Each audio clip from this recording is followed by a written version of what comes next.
নোংরা ভাষা অ্যাপ্লাই করছে অনুব্রত মণ্ডল। আমি মনে করি পুলিশ সমাজ আমি জানি না কোথায় দাঁড়িয়ে আছে, যা মমতা ব্যানার্জির অঙ্গুলি হেলনে আজকে চলছে।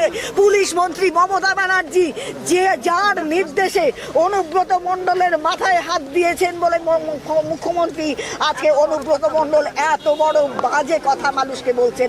কোনো মহিলা কুড়ের মান সম্মান তিনি রাখতে জানেন না।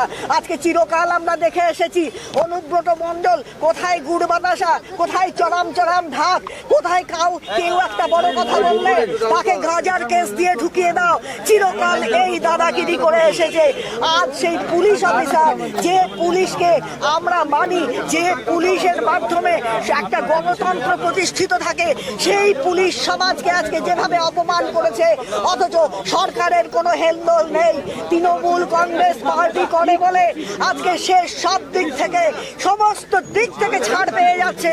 আমরা মহিলাদের যে ব্যাপক অপমান হয়েছে, মহিলা সমাজকে যেভাবে অপমান করেছে, এই অপমান আমরা কিন্তু মানতে রাজি নই।